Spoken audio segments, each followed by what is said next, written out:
తాకట్లో ఉన్న మీ బంగారాన్ని విడిపించి ఆ రోజు ఆన్లైన్ రేటుకి కొంటాం. Sharma gold company. ఇవన్నీ ఫలితాలు వస్తేనే కష్టపడ్డట్టు, ఫలితాలు రాకుంటే కష్టపడినట్టు కాదు. అందరం కష్టపడ్డాం. అందరు ఎవ్వరు లేని వాళ్ళు కష్టపడ్డారు. కొన్నిసార్లు ఫలితాలు వస్తాయి, కొన్నిసార్లు రావు ఫలితాలు. ఇప్పుడు పోయినసారి కరీంనగర్లో మేము కూడా కష్టపడ్డాం, ఫలితాలు రాలే. ఎంత కష్టపడడం అంత కష్టపడ్డాం, ఫలితాలు రాలే. కాబట్టి రకరకాల కారణాలు ఉంటుంది దాన్ని. కానీ వీళ్ళు కష్టపడితే వస్తున్నాయి, వీళ్ళు కష్టపడితే రాలేదు. కాకుండా అక్కడ రాజకీయ వాతావరణము, అక్కడ ఉన్న సమస్యలు, వాటి మీద ప్రజలు నిర్ణయించుకుంటారు. అన్న ఒకప్పుడు 2 సీట్లు మై దేశంలో అధికారంలోకి వచ్చినాం. ఇప్పుడు కరీంనగర్లో 2 ఉండే కార్పొరేటర్లు, 10 ఇవాళ మేయర్ కాబోతున్నాం. వస్తాం, మీరు వస్తాం కదా. 2020 కంపల్సరీ వస్తారు. మీరందరూ బీట్లు మార్చుకోకూరి, ఇదే బీట్లు ఉండదు. అది అధిష్టానం నిర్ణయిస్తుంది, అధిష్టానం నిర్ణయించుకుంటుంది. ఈ నా బండి సంజయ్ సొంత నిర్ణయించుకోవడానికి పడి ఇంకేం లేదు నెట్టేస్తారు. ఇప్పుడు నిన్ననే ఎలక్షన్స్ అయినాయి, ఫలితాల మీదనే వాళ్ళు ఎవరి పార్టీ వాళ్ళు చేసుకుంటున్నారు. వీళ్ళు 2 సంవత్సరాలు, వారు 2 సంవత్సరాలు ఎట్లా అనుకుంటారు? అది జీవం లేని పార్టీ ఎంఐఎం పార్టీ. అందుకే పునర్జీవం. ఇవాళ నేనేమంటున్నా అంటే తెలంగాణ సమాజం ఆలోచించాలి. ఏ పార్టీ అయినా ఫార్మేషన్ డే, ఆవిర్భావ దినోత్సవం పెట్టుకుంటారు.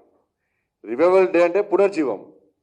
అంటే పునర్జీవం అంటే రజాకారులు పాకిస్తాన్ ఓంగా వదిలిపెట్టిన పార్టీ ఎంఐఎం పార్టీ. అంటే మీరు రజాకార్ల రాజ్యం తీసుకొస్తారా? మా మహిళలను బట్టలు విడిచి బతుకమ్మ ఆడిస్తారా? కాళ్ళు చేతులు కట్టేసి కాల్ చేస్తారా? ఏంది పునర్ రివైవల్ డే అంటే? వాళ్ళ ఆలోచన ఏంది? దానికి బీఆర్ఎస్ పార్టీ, కాంగ్రెస్ పార్టీ సమాధానం చెప్పాలి. రివైవల్ డే దేనికోసం చేస్తారు?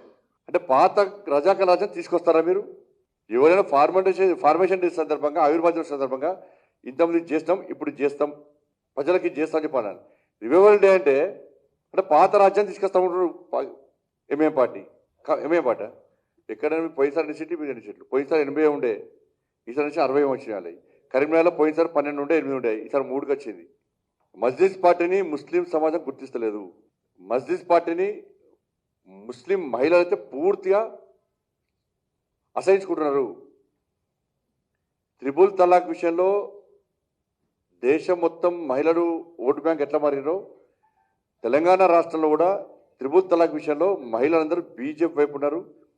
కరీంనగర్ కార్పొరేషన్ కూడా మేము పెట్టిన బహిరంగ సభలకు ముస్లిం మహిళలు పెద్ద ఎత్తున తరలి వచ్చారు. వాళ్ళందరూ చేతి మీద లోటస్ వేసుకొని ఈ చేతిలో మోడీ అని రాసుకొని చెప్పి మాకు చూపెట్టిన ప్రయత్నం చూపెట్టారు. ముస్లిం మహిళలందరూ కూడా బీజేపీ వైపు ఉన్నారు. కాబట్టి ముస్లిము సమాజం ఎంఏ పార్టీని